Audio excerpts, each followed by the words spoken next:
parents are very well aware of this term tantrums, because nobody has escaped from this child tantrum, as you have already experienced everyday basis that my child is doing a lot of tantrum. How can I help?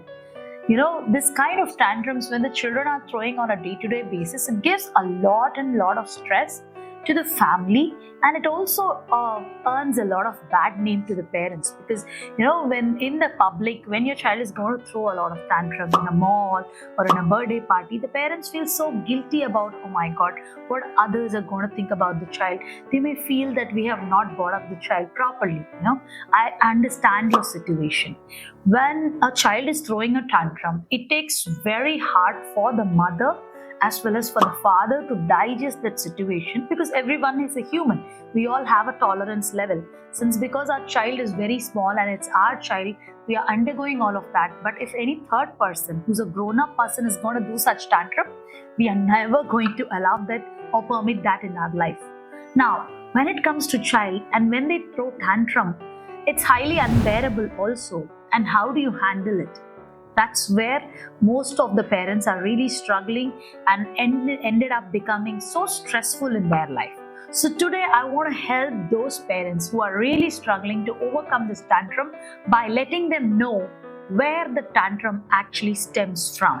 If you know the root cause of tantrums, it is really going to help you to plan or think or do things in such a way that the tantrums does not get repeated again and again and again.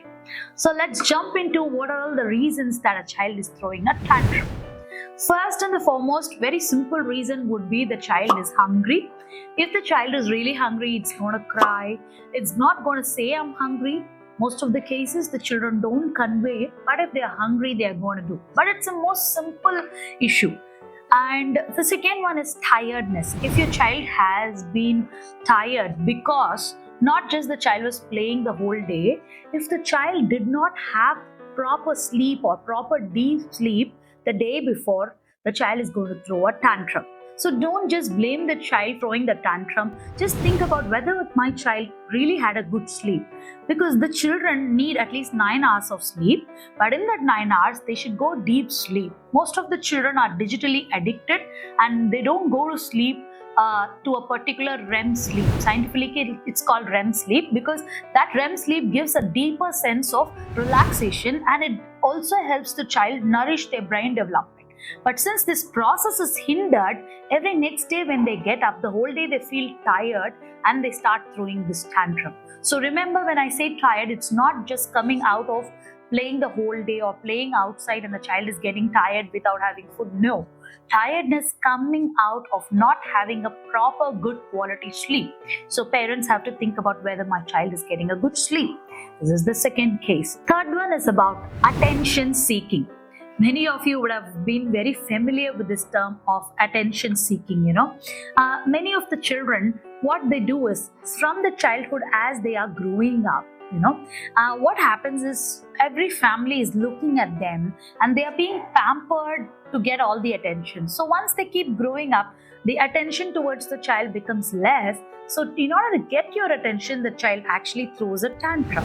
Now what happens is when you keep giving that attention in a reaction mode, then what happens is the child enjoys it, wants you to irritate and get it done. Wants you to irritate and gets the attention. So now what happens is attention seeking seems to be pleasurable for them.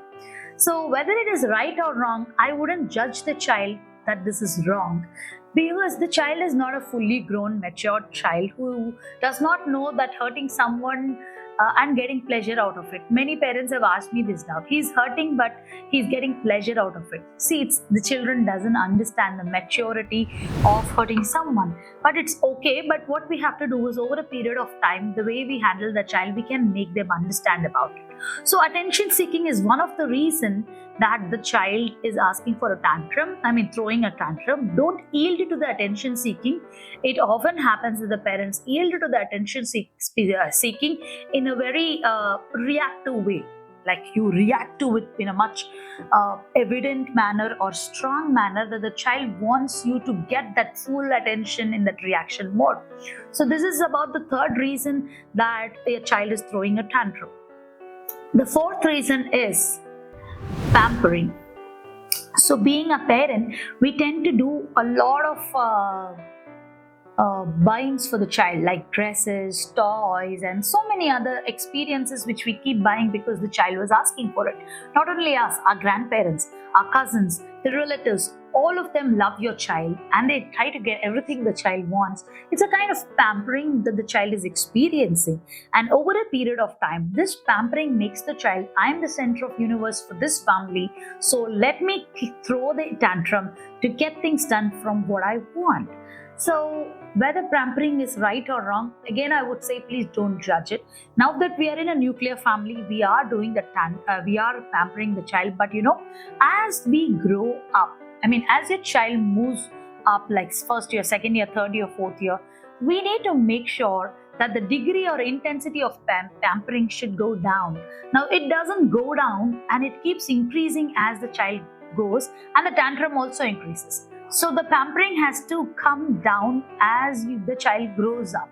So since this parameter is not balancing, the tantrum is also growing along with it. Will help you further how a pampered child can be helped in this regard. Okay, let me know in the comment box if your child is a pampered child. Okay, next, not only this pampering helps the child through a tantrum, a lot of controlling. A controlling parent or a strict parent who's often going to keep saying, this is no, this is a mistake, that is wrong, this is wrong, you can't sit here, you can't jump here, you can't move here. And we keep repeating this kind of dialogues the whole day. Scientifically, it's been said a child listens at least 300 times this kind of dialogues, which hinders their growth. Okay, hinders their growth in a developmental stage. I wouldn't use the word positive, negative. See, positive, negative, both are required for the life. Even the child needs to know. But what happens is, what is the degree of both of it? And if the negative effect is going to beyond the degree of what the child is required, then it is going to hinder the growth. So what I would say is, we can't keep controlling the child and expect the child to listen to us. This makes them throw a tantrum. See, these are the following reasons that the child throws a tantrum. And if you feel that any of the reason fits into you or any other reason comes into you, comment in the comment box, because the next video I'll help you overcome these tantrums which your child is throwing at home by doing beautiful alternative ways. So myself, Rohini, and Natural Frequency Parenting Coach. And if you like this video, just click on the like button. If you feel that some parents will get benefit out of this, share this video. Thanking you.